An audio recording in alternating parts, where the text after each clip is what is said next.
Selamat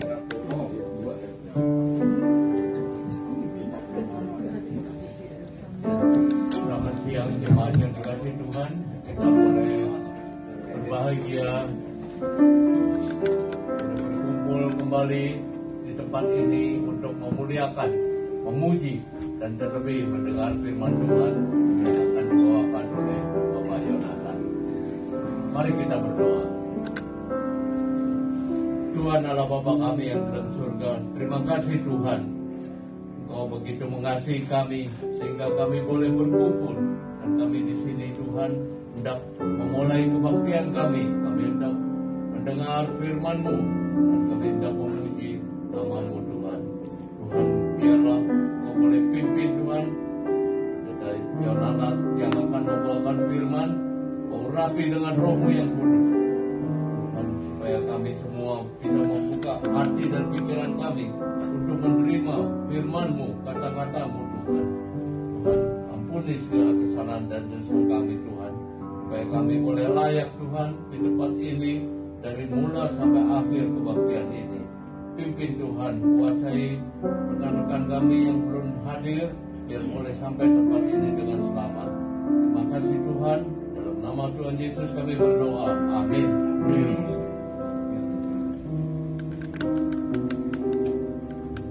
Shalom, salam damai semuanya. Mari kita puji Tuhan, mari kita siapkan hati kita. Kita arahkan hati kepada Tuhan dan kita puji dan sembah Dia.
Tak pernah kau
untuk kebaikanku.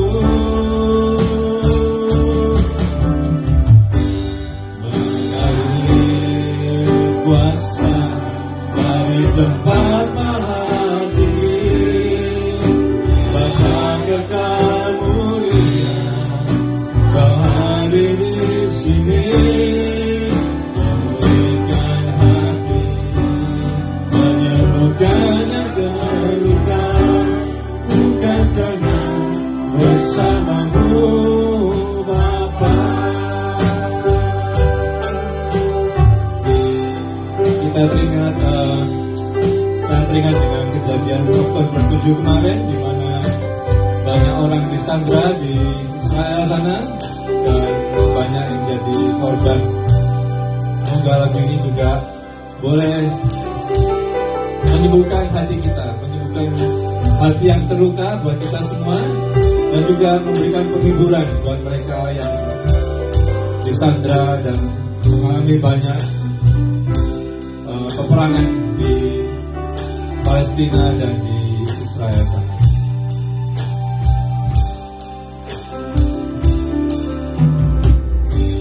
Bapa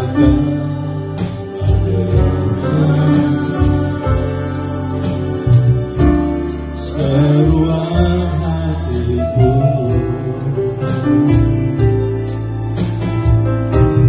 tak berlepas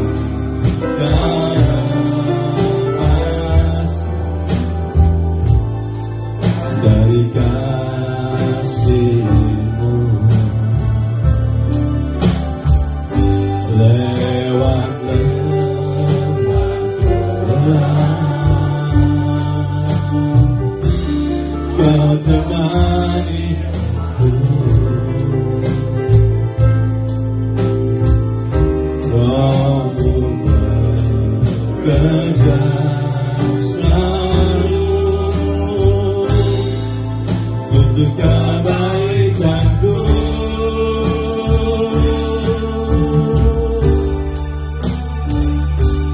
Mengalir kuasa dari tempat maha tinggi, Bapa kekal mulia, Kau hadir di sini, memulihkan hati, menyembuhkan yang terluka, bukan karena bersamamu Bapa.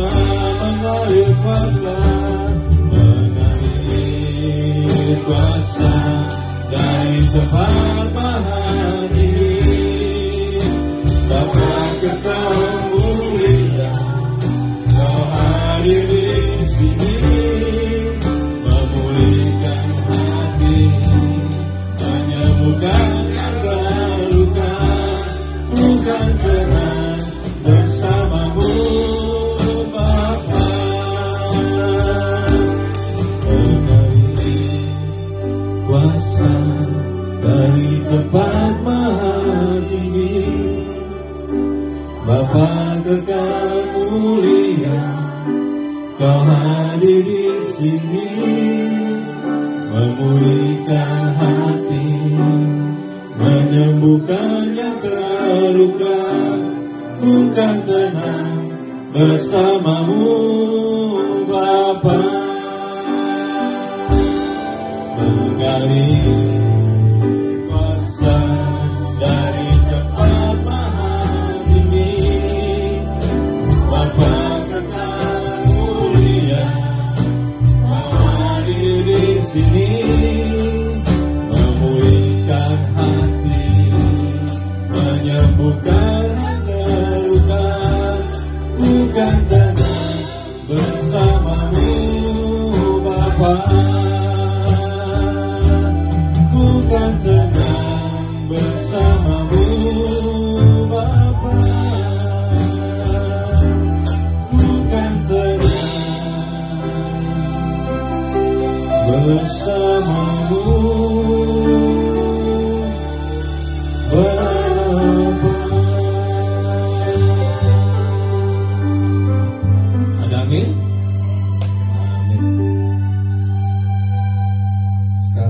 kita lanjutkan dengan pujian berikutnya.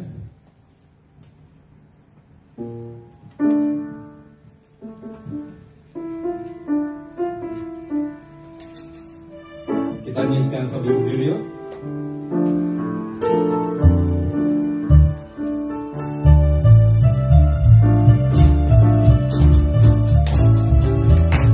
Ini hadiah dari Israel, saya bawa.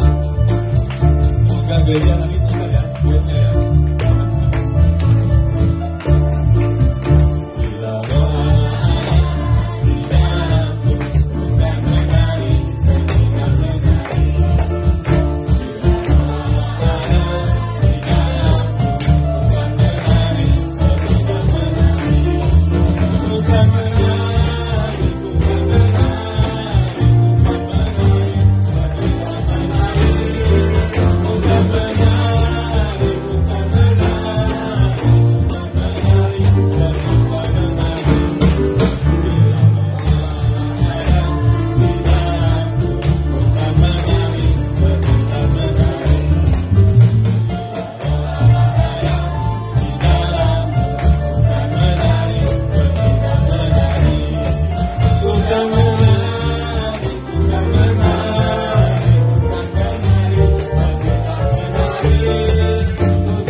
Silakan duduk.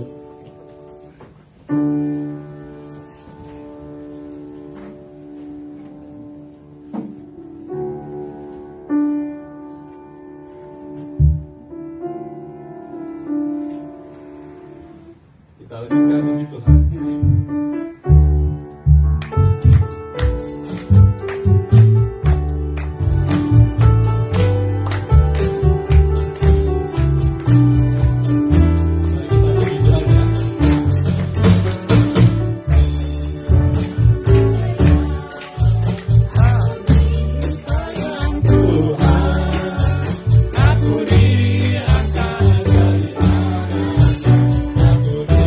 Sayang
kasih-Mu. Bahasa Inggrisnya.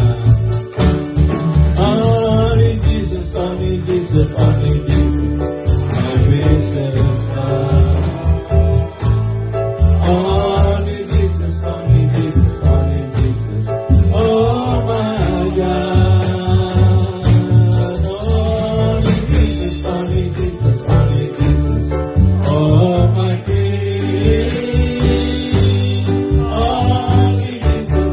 Only Jesus, you are my love. Aku percaya akan Dia perlindunganmu. Aku percaya akan Dia tanduk selamatku. Aku percaya akan Dia sang perisaiku, tempat perlindungan yang tinggi. Sekali kita nyanyikan sambil berdiri, yuk.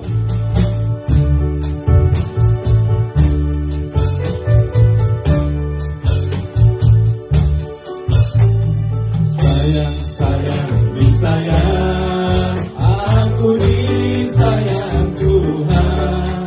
Aku diangkat jadi anaknya. Aku disayang Tuhan.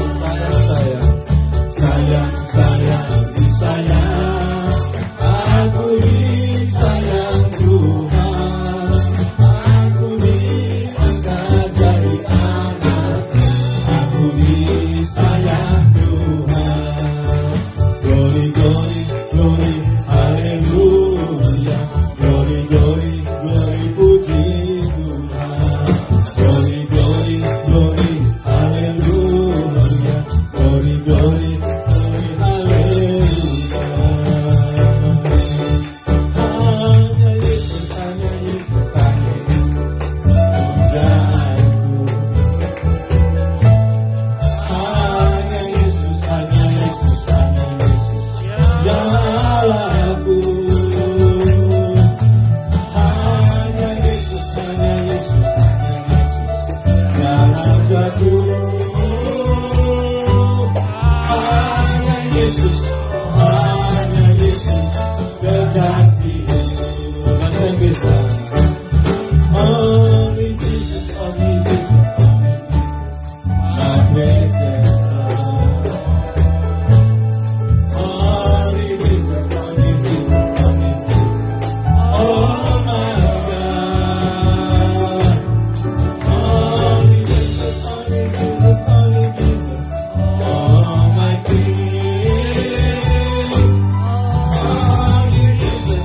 Only Jesus, you are my love. Aku percaya akan Dia perlindunganku. Aku percaya akan Dia tanduk selamatku. Aku percaya akan Dia sang perisaiku, tempat perlindungan yang tinggi.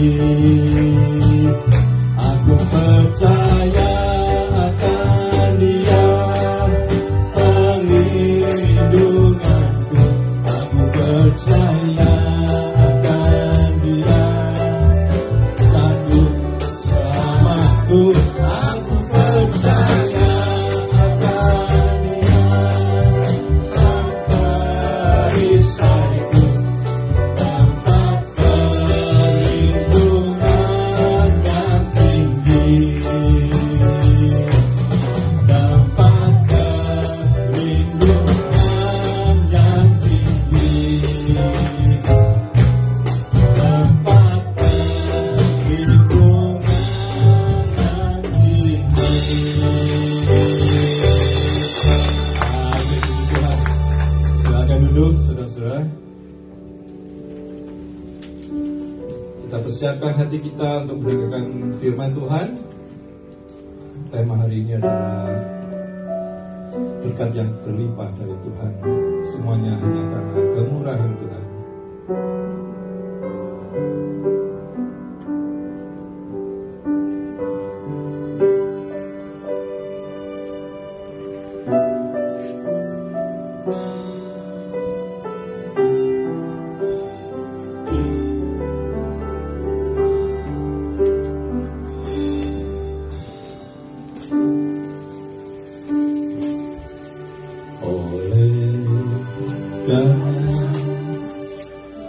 kemurahan Tuhan ku ada hari ini. Oleh karena kebaikan Tuhan janji-Mu terjadi bagiku. Sekali oleh karena kemurahan Tuhan, hanya karena kemurahan Tuhan, karena kemurahan Tuhan.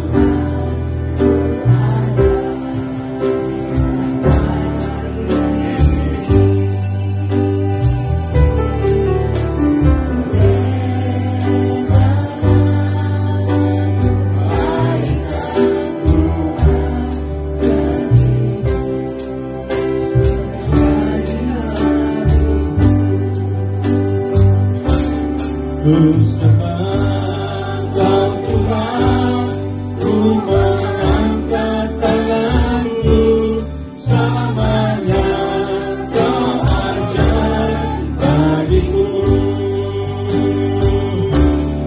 Ku sembah Kau Tuhan, ku mengangkat wajah-Ku, karenanya Kau hebat bagiku.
Firman pada hari ini, kami menyembah Engkau ya Tuhan dalam roh dan kebenaran.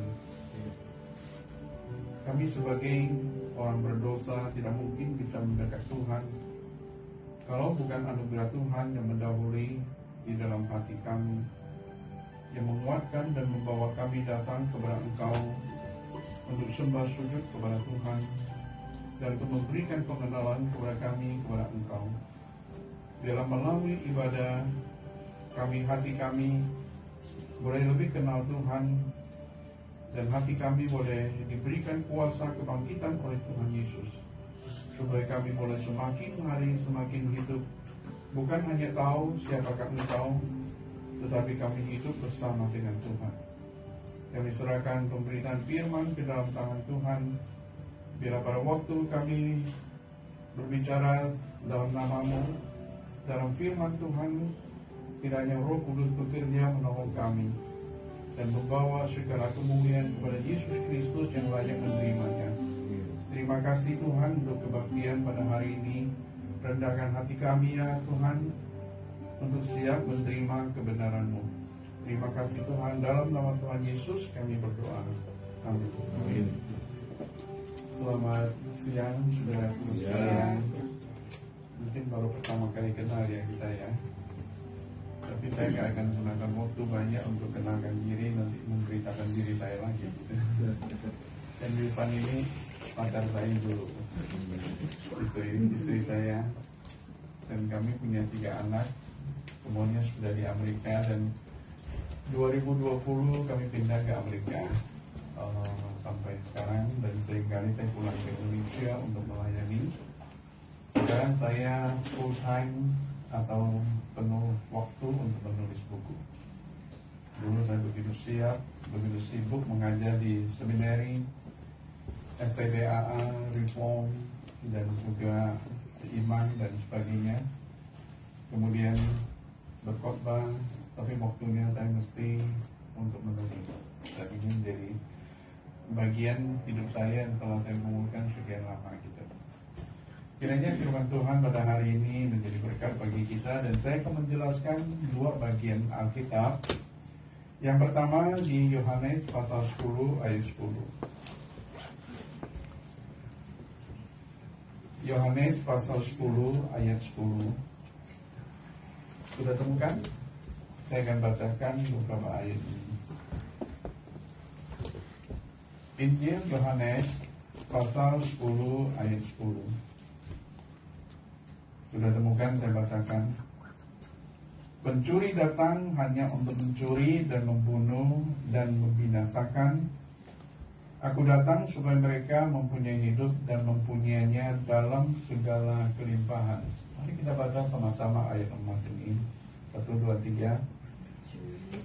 1, 2, 3. Pencuri datang hanya untuk mencuri dan membunuh dan membinasakan.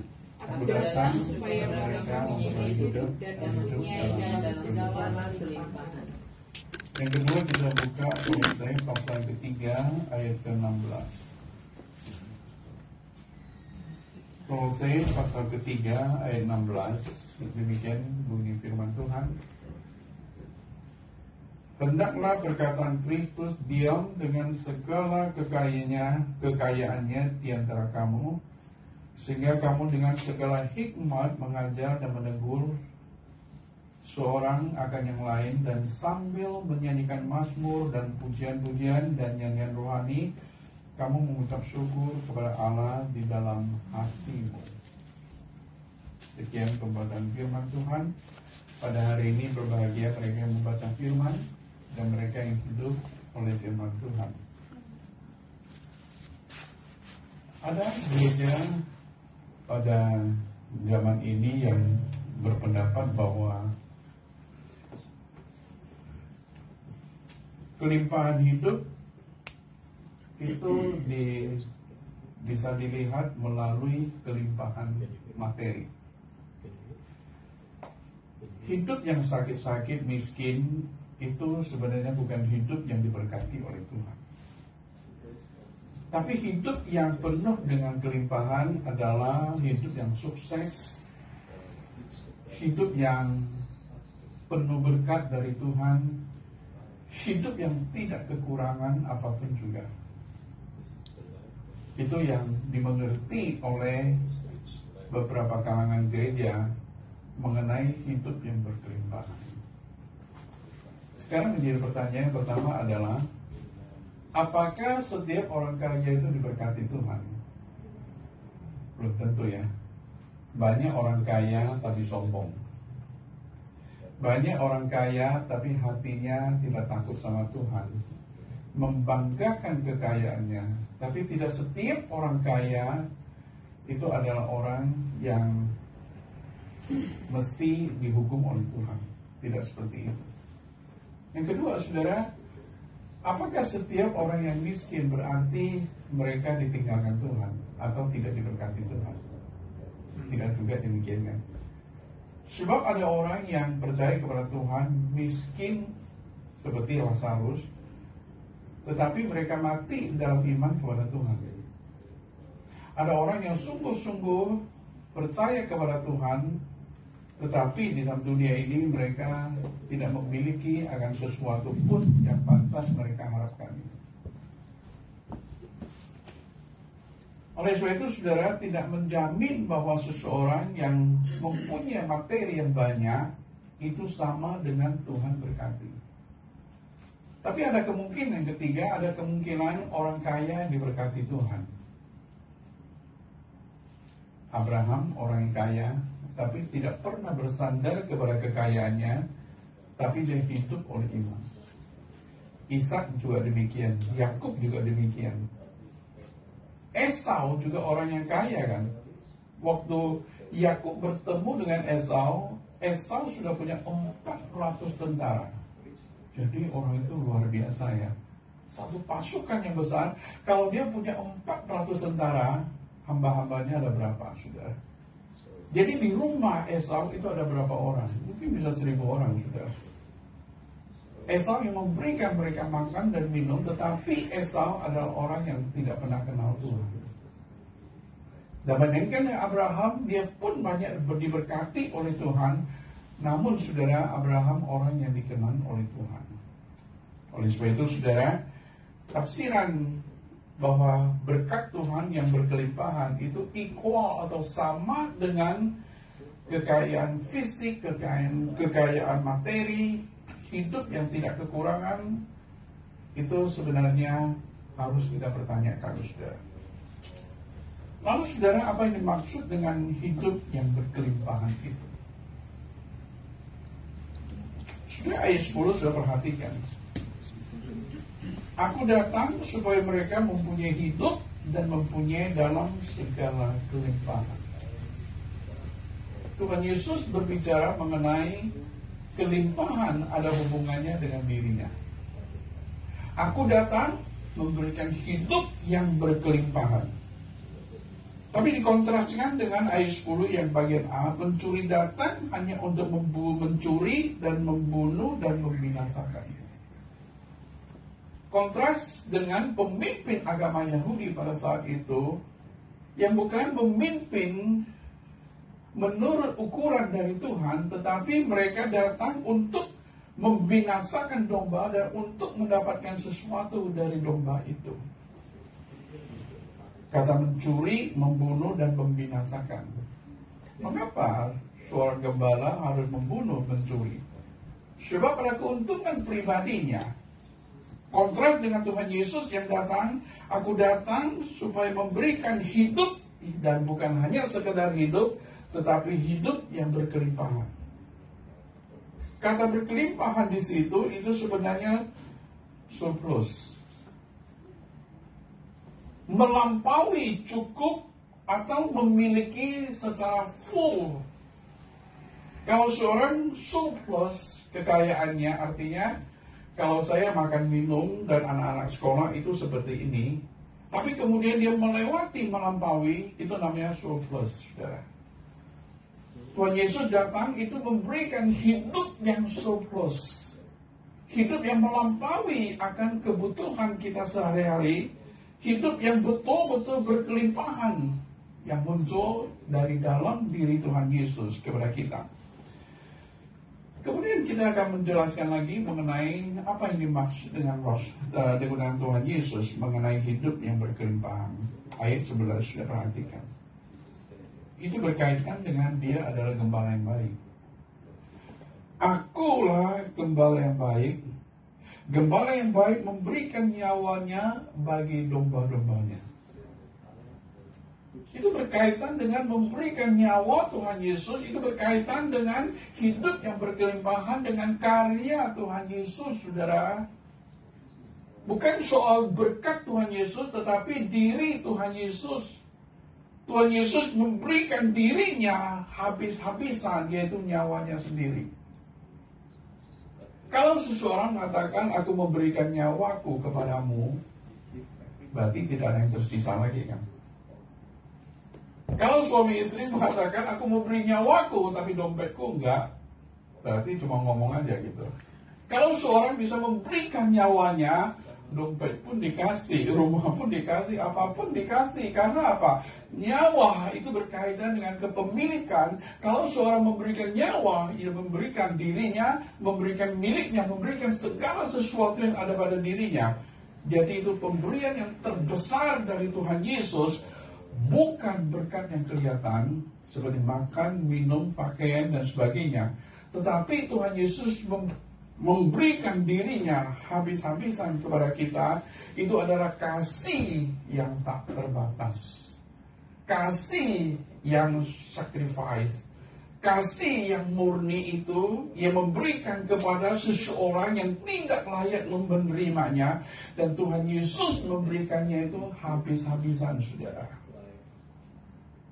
Kalau Tuhan Yesus sudah memberikan nyawa kepada kita, apakah ada sesuatu yang kurang dari apa yang diberikan oleh Tuhan Yesus kepada kita? Tidak, saudara. Itu adalah pemberian yang terbesar. Maka Rasul Paulus mengatakan apa? Kalau dia sudah memberikan nyawa pun kepada kamu, maka pun dia akan memberikan segala-galanya kepada kamu, saudara.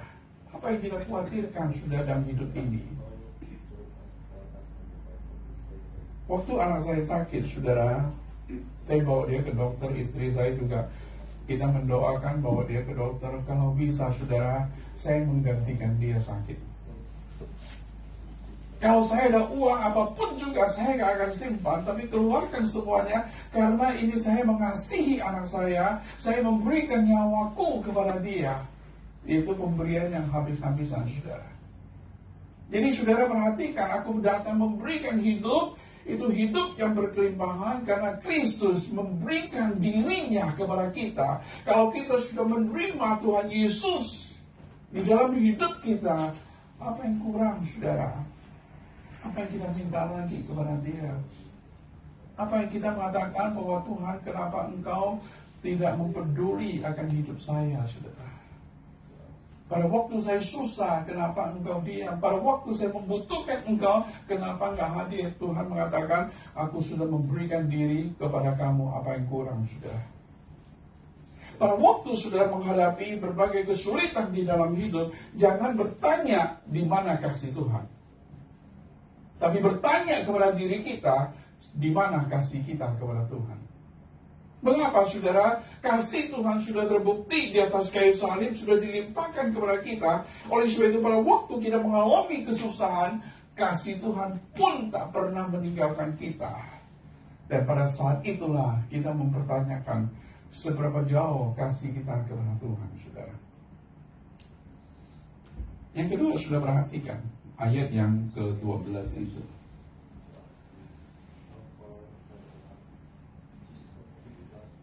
Sedangkan seorang upahan yang bukan gembala dan juga bukan pemilik domba itu sendiri, ketika melihat serigala datang meninggalkan domba-domba itu lalu lari, sehingga serigala itu menerkam, mencerai-beraikan domba-domba itu. Ia lari karena dia seorang upahan, tidak memperhatikan domba-domba itu.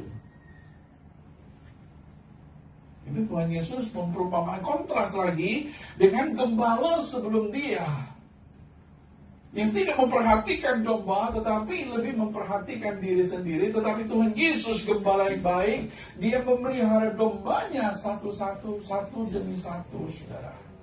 Dia memberikan makan tepat pada waktunya. Dia membimbing mereka kepada air yang tenang. Dia menyejukkan mereka. Dia adalah gembala yang baik. Pada waktu ada domba berada dalam kondisi yang bahaya, gembala yang menampilkan dirinya, saudara. Itu artinya apa? Gembala senantiasa memelihara kita. Pemelihara Tuhan itu memberikan kepada kita hidup yang berkelimpahan. Bukan karena domba itu lebih baik, karena sehingga Tuhan memelihara, tapi karena kesetiaan Tuhan kepada domba-dombanya. Karena domba itu milik dia, oleh sebab itu Tuhan sendiri yang memelihara domba-domba itu, saudara. Oleh sebab itu, saudara, di sini kita belajar satu hal yang sangat luar biasa sekali, yaitu kemurahan Tuhan senantiasa menyertai kita, saudara. Itu hidup yang berkelimpahan. Kemurahan Tuhan yang membuat Tuhan memelihara segala kehidupan kita, bukan karena kebaikan kita. Tuhan memperhatikan hidup kita. Ingat saudara, bukan karena kita lebih baik dari orang lain kemudian Tuhan memperhatikan kita, tetapi karena kesetiaan Tuhan, karena kemurahan Tuhan, maka Dia itu memelihara kita, menuntun hidup kita supaya kita mendapatkan hidup yang full di dalam Dia, saudara. Saudara-saudaraku sekalian, meski kita lihat konteks seperti itu, di dalam hidup kita itu diwarnai dengan kemurahan Tuhan, kebajikan Tuhan menyertai kita. Pada waktu bangsa Israel masuk ke tanah Kanaan, Musa berpesan kepada mereka, kalau kamu masuk tanah Kanaan, kamu sudah punya rumah, ada tanaman, kemudian menghasilkan buah, engkau sudah hidup dengan baik, engkau sudah berada di pagar sepertinya, dan engkau hidupmu itu nyaman. Dan jangan kamu lupa siapakah Tuhan. Jangan kamu tinggi hati, ingatlah dan jangan engkau lupa segala kebaikan Tuhan, saudara. Artinya saudara lihat bahwa kebaikan Tuhan senantiasa menyertai kamu pada waktu kamu masuk tanah Kanaan. Tapi pada waktu engkau kondisi hidupnya sudah lebih baik dan menyenangkan, kamu cenderung melupakan Tuhan. Ingat saudara, kelimpahan hidup kita itu di dalam Tuhan. Kelimpahan kita itu selalu membawa kita semakin harus takut kepada Tuhan, bukan membawa kita semakin angkuh, saudara. Segala sesuatu yang baik dari Tuhan, segala yang buruk dari kita. Saya seringkali ngomong sama istri saya, bahwa Tuhan itu begitu baik. Dan saya malu terhadap pemeliharaan Tuhan di dalam hidup kami. Kenapa, saudara? Melampaui apa yang kau pikirkan. Tuhan memberkati anak kami dan juga keluarga, dan Tuhan menyertai dan memimpin iman anak-anak sampai pada saat ini. Kami seringkali malu, bukan karena saya baik sebagai orang tua, tapi memang saya menunjukkan diri sebagai orang Kristen yang takut sama Tuhan. Tapi Tuhan yang bekerja di dalam hidup anak-anak kami, dan kami malu. Bukan karena saya lebih baik daripada siapapun juga, sehingga Tuhan memberkati. Tetapi Tuhan dengan segala kemurahannya menyertai hidup saya dan membuat kita merasa tidak layak untuk menerima segala kebaikan Tuhan, saudara. Jadi saudara, itu adalah satu kenyataan kesetiaan Tuhan terhadap hidup kita. Ingat saudara, bagaimana waktu kita datang ke Amerika. Dan dilihat saudara pada kondisi saat ini, bagaimana hidup kita, saudara, bagaimana keluarga kita, bagaimana apa yang terjadi dalam hidup kita, saudara. Apakah kita melihat jejak kemurahan Tuhan yang memberikan hidup yang berkelimpahan karena kasih setia Tuhan kepada kita. Senantiasa ingat apa yang Tuhan kerjakan. Jangan mengatakan bahwa aku lebih baik dan akulah yang harus Tuhan berkati aku, karena aku setia melayani Tuhan, karena aku hidup baik. Yang ketiga, sudah perhatikan di sini, aku gembala yang baik, ayat 14, dan aku mengenal domba-dombaku dan domba-dombaku mengenal aku. Kelimpahan hidup yang ketiga kita perhatikan di sini adalah pengenalan akan Tuhan. Tuhan mengenal domba, domba pun mengenal suara Tuhan, suara gembala itu. Yaitu hidup yang berkelimpahan, kita itu senantiasa senang mengenal Tuhan lebih dalam, membuat hati kita itu tertumpah dan tidak merasa tidak layak terhadap segala kemurahan Tuhan. Oleh sebab itu, sudah semakin seorang mengenal Tuhan, semakin dia rendah hati di hadapan Tuhan. Jemaat Efesus, Rasul Paulus mengatakan, engkau sudah bertumbuh di dalam kasih, di dalam iman. Apa yang kurang, saudara? Tapi Rasul Paulus masih berdoa. Saya berdoa supaya Tuhan memberikan hikmat kepada kamu untuk mengenal Dia, supaya mata rohanimu itu terbuka. Engkau mengetahui pengharapan yang ada di dalam diri Kristus Yesus. Oleh sebab itu, kelimpahan hidup pada waktu kita semakin hari semakin mengenal Tuhan dan semakin bermegah kepada Tuhan dan pengenalan Tuhan, bukan bermegah kepada segala sesuatu yang kita miliki. Oleh sebab itu, saudara, kita lihat bahwa banyak orang Kristen di sini yang pertama mau berkat Tuhan, tetapi nggak mau kenal Tuhan. Tuhan memberikan berkat kepada saya, lalu dia pergi. Sudah cukup untuk hidup hari itu. Tapi tidak mau mengenal Tuhan lebih dalam. Kalau seandainya seorang anak, saudara, dia hanya mengharapkan papanya memberikan uang kepada dia, dapat uang, dia pergi. Tapi papanya nggak bisa ngomong sama dia nggak pernah kenal papanya. Kita sebagai papa itu rasanya gimana? Tahu hati anak itu. Dia sebenarnya mau uang saya, mau segala fasilitas, tapi nggak mau kenal aku. Hati papa gimana? Susah kan, saudara? Tetapi dia tidak tahu tentang hati papanya. Yang penting sebenarnya bukan berkat yang dari papanya, tetapi adalah hidup itu, hidup bersama dengan papa, semakin mengenal hati dari papanya, sehingga itu antara berkat dan pengenalan itu mencampur jadi satu, saudara. Sehingga dia tahu berterima kasih terhadap apa yang telah mungkin diberikan oleh papanya, dan dia mengerti hati papanya, saudara. Banyak orang Kristen sekarang mau berkat Tuhan untuk kebutuhan dirinya, tapi nggak mau kenal Tuhan. Waktu dia kenal Tuhan hanya mau yang dangkal saja, tetapi nggak hidup lebih dalam bersama dengan Tuhan. Banyak orang Kristen pada zaman ini juga, saudara, adalah maunya hidup yang benar, etika, tetapi tidak mau karya Tuhan sebagai dasar kehidupan mereka. Saya berbuat baik cukup, tetapi tidak butuh Tuhan. Saya berbuat baik cukup, tetapi saya tidak mau Kristus mati di atas kayu salib bagiku. Dan hidup yang demikian, saudara, itu bukan hidup yang berkelimpahan di dalam Kristus, tetapi saudara, hidup berkelimpahan berpusatkan kepada diri sendiri. Aku datang memberikan hidup, dan hidup itu hidup yang berkelimpahan, saudara. Dan hidup berkelimpahan selalu berkaitan dengan Kristus yang hidup di dalam diri kita. Satu pertanyaan, saudara. Kita kan nggak pernah lihat Kristus. Bagaimana kita bisa tahu bahwa Kristus memberikan hidup yang berkelimpahan itu? Bagaimana kita tahu bahwa kita memiliki akan kekayaan yang ada di dalam diri Kristus? Nah, saya akan menjelaskan Kolose pasal yang ketiga, ayat ke-16. Saya baca lagi, saudara. Kolose 3 ayat 16. Hendaklah perkataan Kristus diam dengan segala kekayaannya di antara kamu.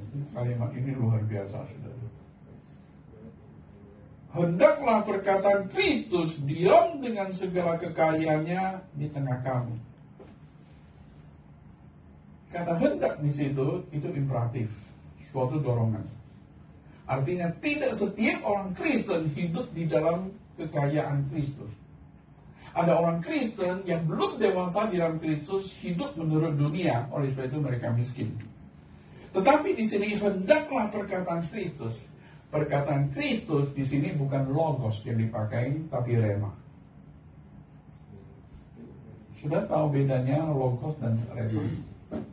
Mungkin sudah pernah dengar istilah rema ya. Tapi banyak orang salah mengerti soal rema. Logos dan rema itu beda, saudara. Tapi juga ada fondasi yang sama. Logos itu adalah firman yang tertulis, yaitu Alkitab adalah firman Tuhan, itu adalah logos. Perkataan yang kita dengar melalui khotbah itu adalah logos. Logos itu adalah firman yang tertulis, firman yang kita dengar. Dan firman logos itu adalah firman yang objektif. Bisa didiskusikan, bisa diperdebatkan, bisa dipahami, bisa dijelaskan, dan sebagainya. Itu adalah firman yang objektif. Rema itu adalah firman yang subjektif. Artinya firman yang objektif ini kemudian bergabung dengan diriku, itu ada disebut rema. Jadi firman itu sekarang menjadi bagianku, itu rema. Logos itu adalah firman yang universal. Logos itu firman yang objektif, firman yang eksternal di luar aku, tapi rema adalah firman yang bergabung dengan diriku. Rema ini adalah juga firman, cuma firman yang sekarang hidup di dalam diriku, dan firman itu menjadi pengalaman hidupku itu. Nah, pengalaman hidupku itu harus berdasarkan logos. Tidak boleh bersifat subjektif. Mendadak aku mendengar suara Tuhan, itu bisa menyesatkan saudara. Waktu saya misalnya ada yang mengatakan, waktu saya mau beli sesuatu di Yerusalem, kemudian saya pikir dan berdoa, muncullah firman Tuhan di dalam hatiku untuk beli sesuatu, itu menyesatkan saudara. Karena itu adalah suara hati nurani, tidak bisa dibedakan dengan suara firman, rema itu. Itu suara hati nurani itu bisa tidak berhubungan dengan firman Tuhan, tapi hubungan dengan subjektif diri kita. Itu menyesatkan saudara, hati-hati itu. Tapi rema di sini berkaitan dengan firman Tuhan yang tertulis.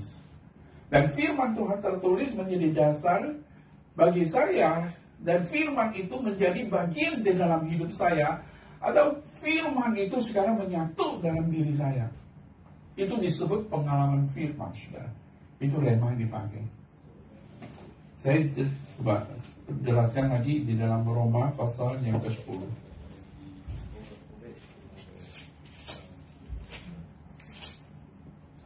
Ayat yang ke-16. 17. Jadi iman timbul dari pendengaran, dan pendengaran oleh firman Kristus. Firman Kristus, Roma 10 ayat 17. Saya baca lagi. Jadi firman timbul dari pendengaran, dan pendengaran oleh firman Kristus. Ini bukan logos yang dipakai, tapi rema. Iman itu timbul dari pendengaran. Tapi apakah setiap orang mendengar mempunyai iman? Jawabnya tidak. Orang Israel sudah mendengar firman Tuhan diberitakan oleh Nabi Yesaya dalam konteks ini. Tetapi tidak setiap orang mendengar firman itu mempunyai iman. Sebab mereka hanya mendengar logos, yaitu firman yang objektif itu. Tapi siapakah yang mempunyai iman? Yaitu mereka yang mendengar firman yang tertulis itu, firman yang diberitakan itu, kemudian mereka menanggapi firman itu, dan sekarang firman itu bergabung dengan diri, itu menimbulkan iman. Jadi tidak setiap orang yang memiliki mendengar firman mempunyai iman, tetapi mereka yang mendengar firman dan menanggapi firman, menggumuli firman, dan firman itu menjadi bagian di dalam hidupnya, itu adalah rema saudara. Jadi firman menjadi bagian di dalam diri kita. Mengapa firman yang logos itu bisa menjadi rema? Ini adalah karya Roh Kudus saudara. Roh Kudus yang membawa firman yang tertulis bergabung dengan diri kita. Oleh sebab itu saudara, Roh Kudus yang bekerja itu, kemudian kita menerima firman itu, dan Roh Kudus berkuasa di dalam hidup kita, dan itu disebut dipenuhi oleh Roh Kudus saudara. Kita lihat 1 Tesalonika pasal yang pertama ayat ke-6.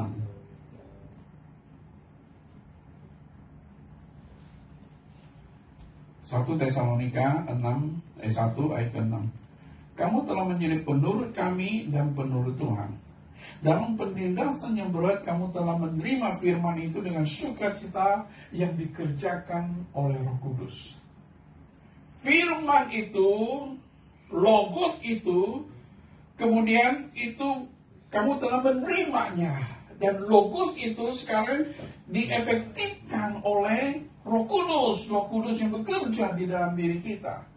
Oleh sebab itu sekarang kamu telah menerima firman Tuhan, kamu berdiri teguh di tengah-tengah kesulitan, kamu tetap setia kepada Tuhan walaupun ada penganiayaan, kamu tidak bergeser akan imanmu walaupun kamu mengalami berbagai himpitan dari berbagai orang-orang Yahudi. Oleh sebab itu karena apa? Logos itu menjadi rema di dalam hatimu, dan Roh Kudus bekerja di dalam dirimu itu. Jadi hendaklah perkataan Kristus, yaitu rema, yaitu firman Tuhan yang kamu dengar, sekarang kamu terima, dan firman itu sekarang berkuasa penuh di dalam dirimu. Dan dikatakan, Kolose pasal yang ketiga dikatakan apa? Hendaklah perkataan Kristus hendaklah perkataan Kristus diam dengan segala kelimpahan. Kata diam di sini. Diam bukan pasif, tetapi diam itu indwelling. Diam itu artinya firman itu sekarang berkenan mendapatkan tempat di dalam hatimu. Firman itu sekarang adalah tuan di dalam hidupmu, dan kamu adalah hamba firman, saudara.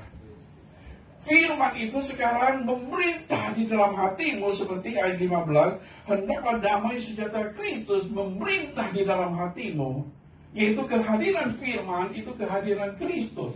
Kristus dan firman tidak bisa dipisahkan. Di mana ada Kristus, di situ ada firman Tuhan. Di mana ada firman Tuhan, di situ ada Kristus. Oleh sebab itu sudah kelimpahan Kristus di dalam hidup kita, itu sebenarnya merupakan suatu kelimpahan firman Tuhan, di mana hidup kita itu sepenuhnya dikuasai oleh firman Tuhan. Dan kita, saudara, hidup yang berkelimpahan seperti itu dikatakan berlimpah-limpah di dalam hatimu itu, dengan segala kekayaan di antara kamu itu. Itu adalah pengalaman firman yang terjadi di dalam hidup orang Kristen di Kolose.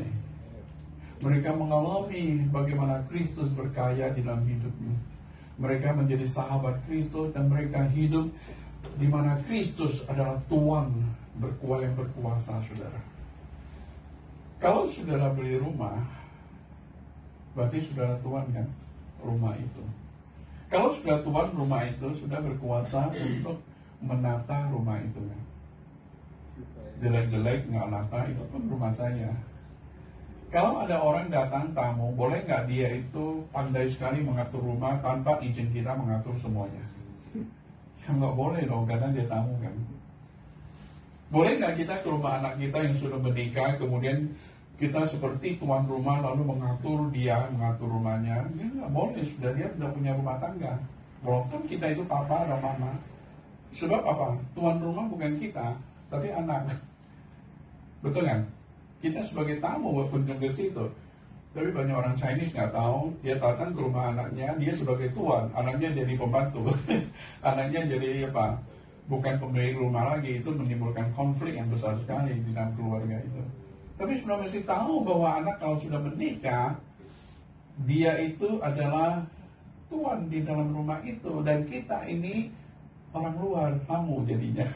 Tamu yang dekat, kayak gitu. Tamu orang tua. Tapi sebelum anak menikah, orang tua itu adalah pemilik rumah, kita adalah tuan. Anak itu adalah anak di dalam rumah, bukan pemilik juga gitu. Oleh sebab itu, saudara, pemilik itu berkuasa. Dan sekarang Kristus, sekarang pemilik hati kita. Siapa yang jadi tuan, saudara? Kristus adalah tuan. Kita diperintah oleh Kristus. Kita hidup memikirkan apa yang dipikirkan Kristus, merasakan apa yang dirasakan Kristus, dan cara hidup kita itu adalah seperti cara Kristus. Dan bagaimana pandangan kita itu adalah pandangan yang dipengaruhi oleh kekuasaan Roh Kudus, sehingga kita tahu tentang kehendak Tuhan. Pembaharuan budi itu terjadi di dalam hidup kita. Oleh sebab itu, saudara, Kristus adalah Tuhan dan kita adalah hamba. Oleh sebab itu, dalam hidup seperti inilah, saudara, itu disebut hidup yang berkelimpahan, saudara.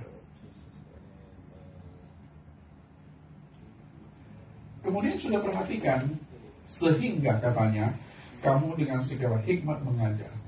Karena firman di dalam hati baru mengajar firman kan. Dan menegur itu counselor, menasihati, membimbing, mengarahkan dan sebagainya, nasihati satu orang lain. Kenapa? Karena firman Tuhan memimpin kita, memberikan bijaksana dan kuasa untuk memimpin orang lain dan hidup menjadi berkat karena kuasa firman Tuhan di dalam diri kita. Dan kemudian katakan kamu menyanyikan mazmur, pujian dan sebagainya. Hati itu tertumpah dengan segala pujian dan syukur kepada Tuhan. Karena apa? Sudah kelimpahan firman. Apa yang dikerjakan oleh Kristus Yesus yang menggembirakan hatiku, sehingga pada waktu seorang memiliki firman, dia memiliki segala yang dijanjikan oleh Tuhan. Pada waktu firman hadir, engkau dipenuhi Roh Kudus. Pada waktu firman hadir, engkau memiliki iman yang semakin kuat di dalam Tuhan. Pada waktu firman hadir, engkau punya sukacita. Pada waktu firman hadir, ada damai sejahtera. Pada waktu firman datang, ada Ada kebebasan yang sejati dalam hidup kita. Jadi saudara, itulah pada waktu firman itu datang, sudah kita merasakan bahwa hidup ini kita nggak butuh apa-apa lagi. Karena apa? Firman yang segala-galanya adalah hidup kita. Bukan berarti kita nggak perlu makan, minum, itu perlu. Tetapi itu bukan menjadi perhatian kita yang utama. Bukan yang sesuatu yang kita khawatirkan, saudara. Ada yang lebih penting, yang lebih utama, yang menguasai hidup kita. Sehingga hati kita tertumpah dengan ucapan syukur kepada Tuhan. Lalu ayat 17 dikatakan, segala sesuatu yang kamu lakukan, perkataan, perbuatan, lakukan dalam nama Tuhan. Artinya apa? Segala hidup kita, perkataan, perbuatan, itu di dalam otoritas firman. Kristus yang berkuasa, Kristus yang mempunyai otoritas di dalam hidup kita, saudara. Sehingga hidup yang seperti ini terus-menerus mengalir, saudara. Seperti aliran air yang terpancar keluar tak pernah habis-habisnya. Sampai kepada hidup yang kekal itu, saudara. Wanita Samaria hidup di dalam dosa. Seorang ganti yang lain, seorang laki-laki ganti lagi, sudah 5 kali. Mungkin juga bukan soal uang yang dia butuhkan, mungkin bukan.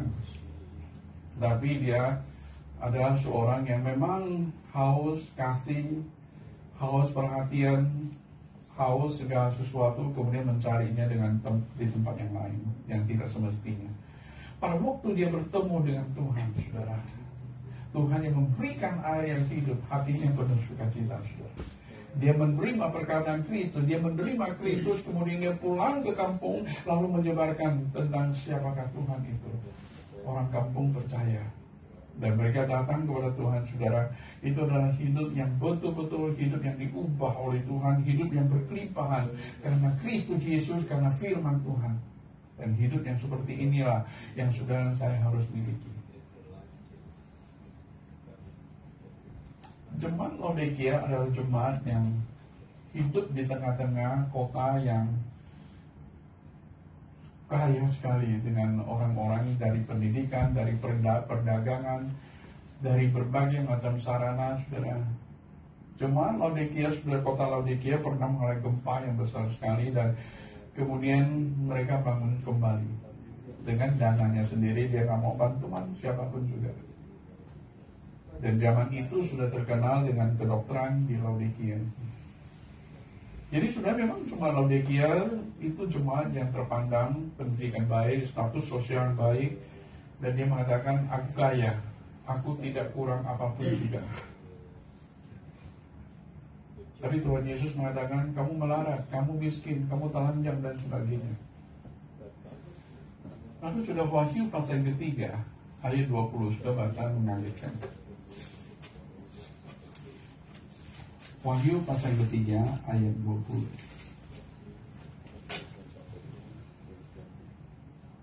Lihat, aku berdiri di muka pintu dan mengetok, jikalau ada orang yang mendengarkan suaraku dan membuka pintu, aku akan masuk mendapatkannya, aku akan makan bersama-sama dengan dia dan dia bersama-sama dengan aku.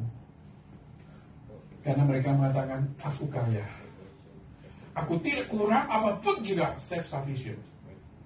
Memang secara finansial mereka tidak kurang apapun juga. Memang segala jaminan sosial mereka tidak kurang apapun juga. Memang secara ekonomi, saudara, mereka tidak kekurang apapun juga. Memang segala kota itu memberikan perlindungan, mereka tidak kekurangan apa-apa. Sudah secara duniawi kita lihat bahwa mereka tidak kurang apapun juga. Tapi mereka tiap minggu ke gereja, tapi Kristus tidak memperoleh tempat di dalam hatinya. Tuhan Yesus berdiri di luar pintu. Ini bukan soal keselamatan, tetapi soal fullness, life in Christ itu. Soal kepenuhan Kristus di dalam hati. Jadi saudara, Kristus berdiri pintu, dia mengetuk. Kapan Tuhan Yesus boleh masuk, dan kemudian Tuhan Yesus hidup di tengah-tengah mereka? Kalau mereka mendengar perkataanku, Tuhan Yesus mengatakan. Kalau mereka mendengar suaraku, mendengar itu artinya menaati, menerima itu sama juga, atau bergabung dengan perkataan Kristus, atau betul-betul menyerahkan diri kepada perkataan Kristus, itu sama. Sudah mendengar suaraku, aku akan masuk dan aku akan bersama-sama dengan dia. Lalu dalam makan minum, itu fellowship, itu adalah fullness in Christ itu. Tetapi saudara, jemaat Laodikia, jemaat yang mengasihi dunia dan segala isinya. Kebanggaan mereka adalah keinginan mata. Kebanggaan mereka adalah hawa nafsu, keangkuhan diri. Kristus tidak memperoleh tempat. Menjadi orang Kristen, tetapi hidup tetap melarat dan miskin, saudara. Tetapi surat Tuhan Yesus mengatakan masih ada kemungkinan. Kalau kamu membuka pintu, aku akan masuk tinggal diam bersama dengan engkau. Itu hati yang lembut itulah yang menerima firman. Dan kemudian firman itu akan bertumbuh 30, 60 kali dan 100 kali lipat. Dan firman hati yang lembut itu akan bergabung dengan kekayaan Kristus. Kemudian terus memancar di dalam hidupnya. Hidup yang demikianlah saudara, hidup yang berkelimpahan di dalam Kristus. Ibadah tidak membuat kita dekat sama Tuhan, kecuali hati kita terbuka untuk Tuhan. Pelayanan tidak membuat kita lebih rohani, kecuali kelembutan hati membiarkan firman Tuhan berkarya di dalam hidup kita. Kekayaan itu bukan ditinjau dari sudut environment hidup kita, tetapi dari kekayaan Kristus memenuhi hati kita, saudara. Aku datang memberikan hidup dan hidup yang berkelimpahan. Izinkan saya bertanya, saudara, adakah kelimpahan Kristus di dalam keluarga kita? Adakah kelimpahan kasih di dalam hidup suami istri dan di dalam keluarga untuk anak-anak? Adakah kelimpahan kekudusan dari Tuhan di dalam kehidupan kita? Adakah kelimpahan kemurahan Tuhan di dalam hidup kita? Adakah kelimpahan firman Tuhan menjadi joy, sukacita di dalam seisi keluarga kita? Apakah Tuhan Yesus datang memberikan kelimpahan hidup dan kita masih hidup dalam kemiskinan? Atau kita hidup di dalam Kristus hari demi hari, kita dipenuhi dengan kehadiran Kristus, kelimpahan firman dan kuasa Kristus yang bekerja di dalam hati kita, sehingga kita semakin hari semakin tidak membanggakan apapun dari dunia ini, walaupun semuanya itu baik untuk kita hidup sekarang ini sampai kepada menuju pada hidup yang kekal. Tetapi yang penting kita hidup bersama dengan Tuhan di dalam hidup kita. Dan aku datang memberikan hidup itu. Mari kita berdoa, mohon Tuhan tolong kita.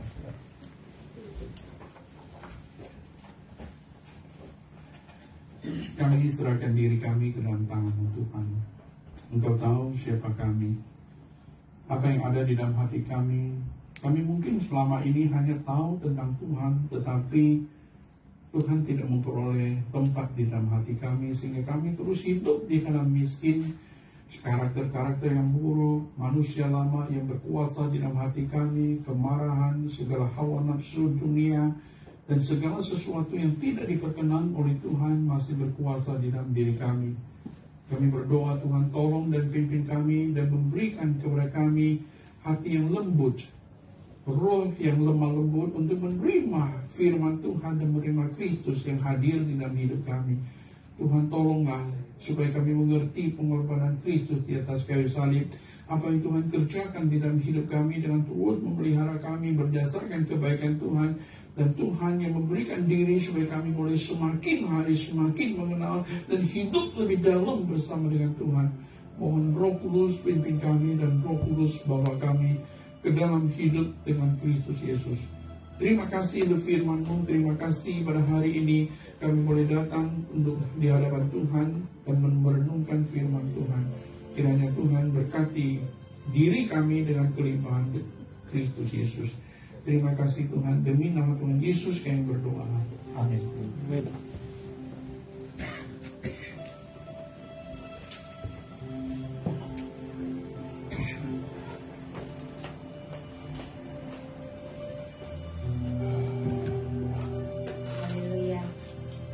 Buat firman-Nya, kami sungguh diberkati.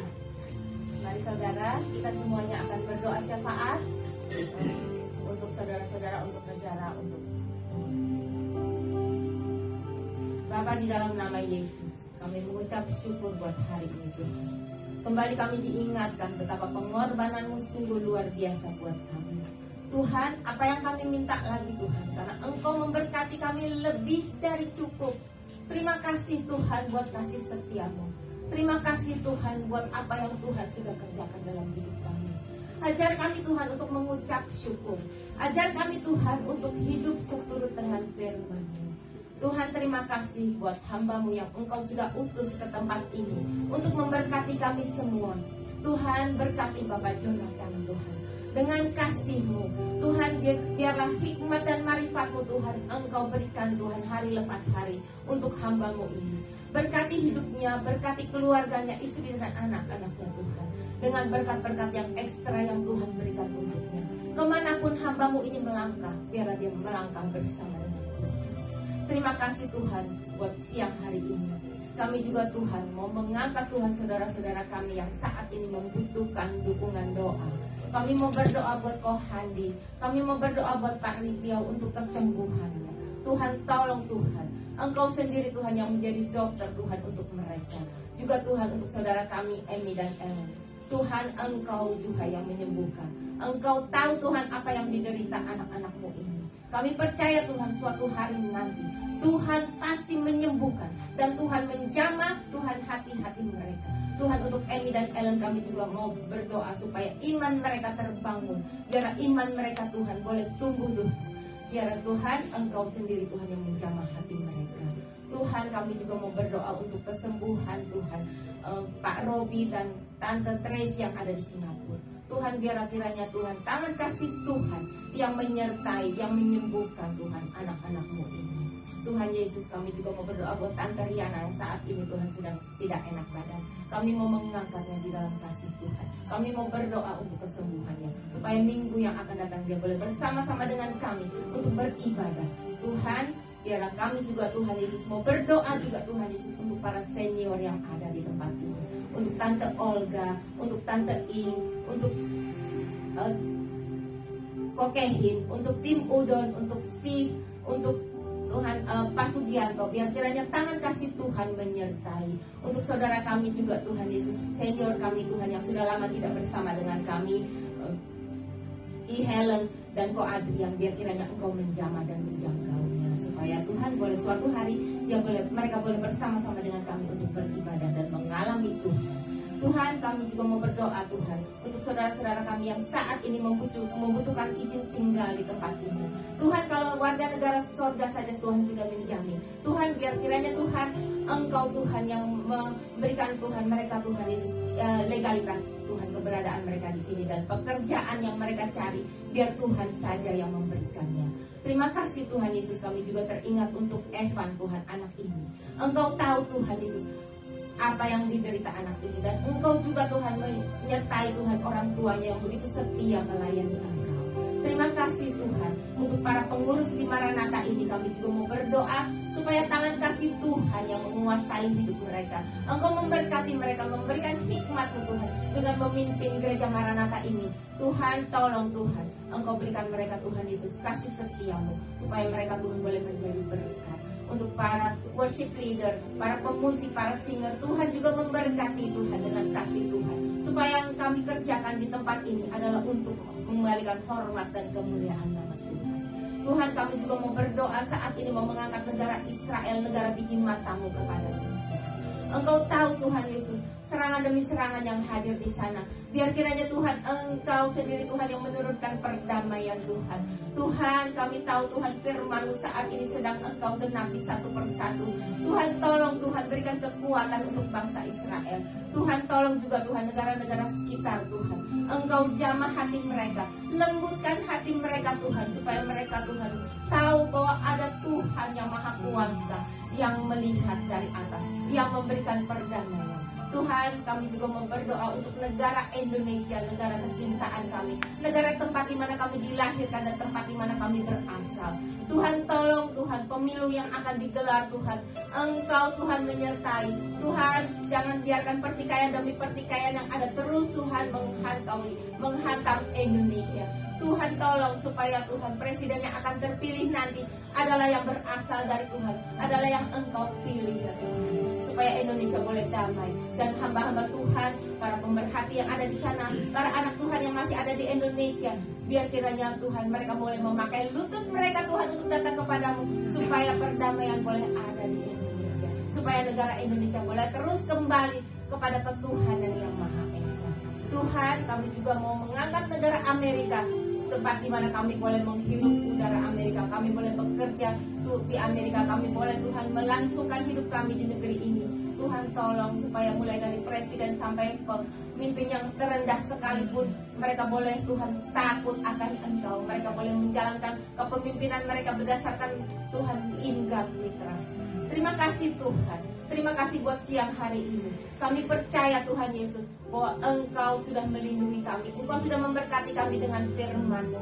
Engkau Tuhan mengembalikan Tuhan kehidupan kami Tuhan Yesus. Biarlah kami Tuhan setelah selesai dari tempat beribadah ini, kami boleh dipulihkan, kami boleh diberkati, kami boleh disembuhkan, dan kami boleh diampuni. Terima kasih Bapa di dalam nama Tuhan Yesus. Kami naikkan pujian dan hormat kami, doa kami yang penuh dengan kekurangan ini, kami percaya Engkau sendiri yang akan Tuhan menyempurnakannya, karena Engkau adalah Allah yang sempurna. Terpujilah namamu Tuhan Yesus, nama di atas segala nama. Kami mengucap syukur buat siang hari ini. Dalam nama Yesus kami berdoa. Haleluya. Amin.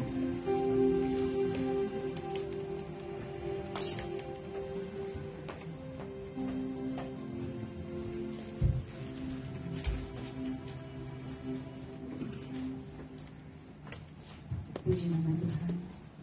Saatnya kita akan memberi yang terbaik buat Tuhan.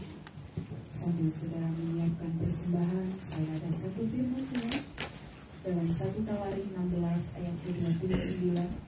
Berilah kepada Tuhan kemuliaan namanya, bawalah persembahan dan masuklah menghadap Dia, sujudlah menyembah Tuhan dengan berhiaskan kekudusan.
apa yang akan kami kerjakan Tuhan dalam memperluas kerajaan Allah di tempat ini.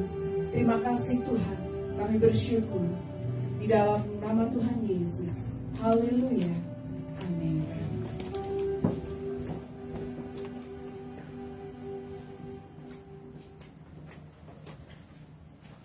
Saya akan menyampaikan beberapa pengumuman. Sebelumnya terima kasih kepada Pak Jonathan dan Ibu yang sudah hadir dan sudah melayani kami. Kira-kira pada kesempatan yang akan datang kita akan bertemu lagi. Kemudian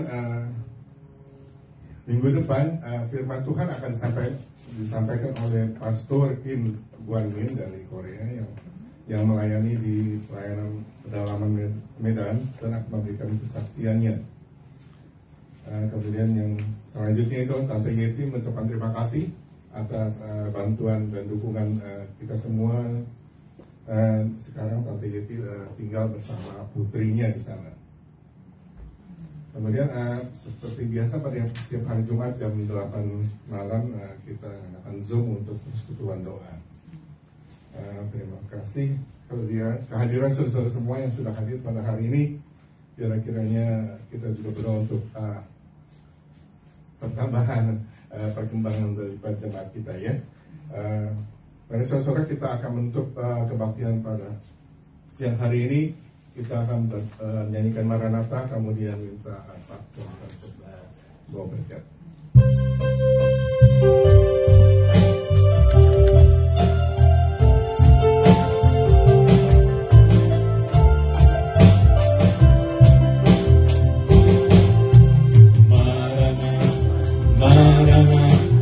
Tuhan datanglah, bersiapkanlah dirimu, sambut kedatangannya. Maranatha, Kristus datanglah, hari itu, hari yang termulia. Haleluya, Tuhan datanglah dalam kemuliaan-Nya bersama para tebusan. Sambutlah Dia, Raja, segala suku bahasa, nyanyi sembah Sang Raja. Ya Yesus, Maranatha datanglah. Haleluya, Tuhan datanglah dalam kemuliaan-Nya bersama para tebusan. Sambutlah Dia, Raja, segala suku bahasa, nyanyi sembah Sang Raja. Ya Yesus, Maranatha datanglah. Ya Yesus, Maranatha datanglah. Ya Yesus, Maranatha datanglah.